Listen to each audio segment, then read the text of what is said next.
Hey, what's up, everybody? BDF44 coming at you with another video. All right, now we're talking about the Phoenix Suns and the New Orleans Pelicans. Brandon Ingram went absolutely and utterly berserk. He looks like he's going to turn into something amazing, and all Laker fans are sick. We are sick. Understand what I'm saying? This is a bad feeling in our stomach as we watch this kid hit jumper after jumper after jumper, showing us exactly how great he was when we traded him and is how great he is right now, because we already knew that. A lot of us already knew that he was this. But anyway, I could argue that we probably wouldn't get the most out of him judging by the way that our style of play was, but I digress. That's not important. The important thing is he's in the playoffs tonight, and he has an opportunity to go back home and play a New Orleans playoff game. Let that sink in, everybody. The New Orleans Pelicans have a home game that's going to be a playoff game tonight. It's a big deal. Congratulations to them. Now, the question is, can they win it? Now, obviously, Devin Booker's going to be missing for a couple weeks. We know that. You know, Phoenix Suns are a very deep team, extremely deep, and they have players that are itching for opportunities to show what they can do with bigger minutes. I don't necessarily think that they're even going to be at even the slightest disadvantage. I hate to say it. I really don't. But that does have some contingencies on guys stepping up and actually playing well with the minutes that they're given, and of course staying on the floor to do so.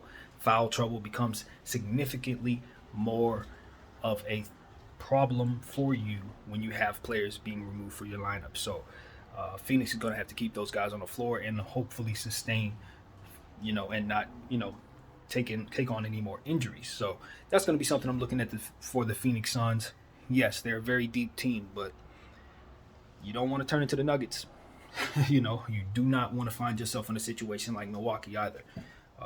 And so they're already missing players. You're missing players. If anything, I would say just dig deep into your bench and trust that. At this point, I'm looking at a guy like Cam Payne, who I know is going to use minutes with purpose, and he's going to play both sides of the floor.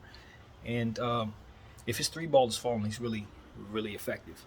And so I'm expecting him to step up if given the minutes that I expect him to get. Obviously, Mikal Bridges is going to be very important in this series as always, but even more so now without DB. Just doing the things that he normally does. I don't think his role changes at all. Just guard, Brandon Ingram when you're thrown on him. And I'm sure they will have different schemes that they'll throw at him. Walls and things of that nature that I'm sure will try to make it a little more difficult for him to kind of get some of those shots off. But to be honest with you, I thought Phoenix played pretty good defense on him in the shots that I saw him take. I didn't see the entire game, but judging from what I saw, he had a hand in his face most of the time. It wasn't like they were leaving him open. He was just displaying exactly how great he is. And I think it can continue. If they don't come up with some type of scheme that can be more so effective, I'd expect him to have a huge night tonight. Headed back to his own gym, you know what I mean? And for a fact it's going to be jumping. He's going to feed off that. He's always been somebody who feeds well off of momentum. And he has a fire about him and a competitive spirit about him that he's never been able to display in a playoff situation. And in my mind, we could be looking at something very special taking place with him. And I wouldn't rule out him turning into some massive superstar right before our very eyes, and possibly even taking over this series, if the Phoenix Suns do not find a way to crowd him out of his most comfortable spots. And from what I'm seeing, it appears to be everywhere. So you got to try to deny him the basketball and play him like you would play someone like Kevin Durant. You got to try to deny him. You got to rough him up and send him to the line. Because that's what's going to end up happening. He's going to get his whistles, and so on and so forth. So I'm looking at players like Alvarado to step up. He hasn't had a huge game in these playoffs yet, but he's the type of player that I expect to have a big game in these playoffs. Obviously, he tried that move that he usually does where he tries to hide in the corner and skip out and take the ball from the inbounder. Chris Ball didn't let it happen. Pointed him the other direction. So I'm pretty sure that he knows that he's going to have to be a little more slick with that one. particularly against smarter teams. They kind of know you're coming. So, it's unfortunate. If he would have been doing this in an era where the internet didn't exist, he probably would have been able to get it off more often. But people are looking at, footage of him doing that all day long on YouTube. So, yeah, we all see it. It is what it is. But I do believe he's going to get it off at some point in these playoffs. So they better stay on guard. Just the same. But anyway, looking at this situation, I'm still looking at those bigs that the Phoenix Suns have, particularly Ayton and JaVale McGee, and I just, expect them. This is one of those games where when you're on the road, a guy like Ayton, you don't want to disappear in a game like this. This is one of those games where a lot of times big guys on the road, you take, you're on a flight or whatever, you have to go through the whole process, and the game just does not travel for them, maybe for whatever reason. It just tends to happen that way, and you just don't want to see that happen. I think if he has a big game, and mind you, going up against Valanciunas, that is not easy. He's going to be banging up against this dude all series long. Expect Valanciunas to play better, or continue to play well since he's been balling pretty much, but expect him to have a big game in his own gym tonight. It's a playoff situation. He's one of their vets. I'm looking for him to do some good things. And obviously, CJ McCollum, of course, you don't want to forget about mentioning CJ, but you can just pencil him in for big scoring. You know what he's going to do. And that's something that the Phoenix Suns are going to have to guard against as well, because obviously Brandon Ingram had such a fantastic game that, in theory, you would think that's going to open up things for other players. So, keep an eye open for that to be the case. Jones, I haven't seen enough scoring from him. I want to see him put the ball in the hole. I know that that's not necessarily his game, but he can stretch the floor some, and he's grabbing a handful of rim all the time. Do it more. That's what I want to see from him. More dunking, because him helping in the scoring column is really going to assist against a team like this. You're going to need more scoring. Same thing with Hayes. When these guys come in, grab rim, dunk, get to the line, and find yourself in a position to get as many offensive rebounds as possible.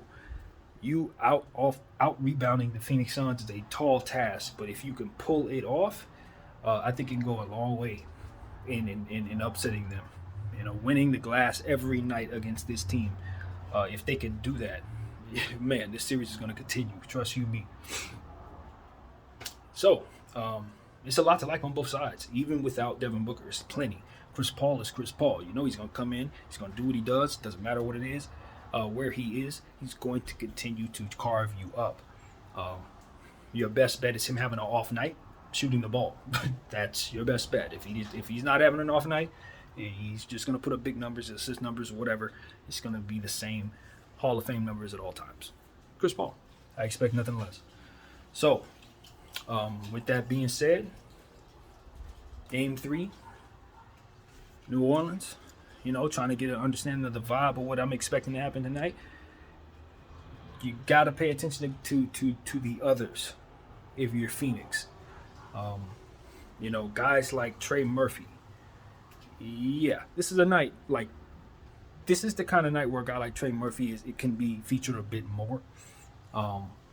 You know what I mean? He's going to look to stretch the floor at all times. He's a fantastic three-point shooter, but that three-point shot has not been falling in the playoffs as much on the road. Let's see what it is at home. I'd expect that to start falling. That shot to begin falling for him, and several other guys on that team are probably going to have a better night at home. So, yeah, all things considered, I do expect Phoenix to win. I do. I think that overall, we're going to find out that they are a very talented team, and we already know that, but you're going to start seeing exactly how talented they still are without Devin Booker. They withstood injury and, throughout the season with Chris Paul missing time, etc. And you understand that, knock on wood, Mikal Bridges is there every game, no matter what, locking whoever down and keeping you, getting easy buckets in fast break situations. So, if nothing else, he's out there and he's going to do damage. So, because of it, I never think that Phoenix is behind the 8 ball. You know what I mean? It's not like losing Devin Booker is just going to pull them out of everything that they do. Yes, does he provide tremendous scoring for sure, but they should be able to make up at least most of that scoring with the players that they're going to be using, because those guys are really talented. So it is what it is, man. Still not too comfortable with New Orleans situation, but I will say they should have their opportunities tonight. They should have them. And with B.I. playing the way that he has been, if that can continue, hey, good things can happen for the Pelicans. So that's what I'll say, man. Looking forward to this one tonight. And yeah, I'm going to get back to you guys on Milwaukee, Chicago next. BDL 44. Thank you for watching. I'm out.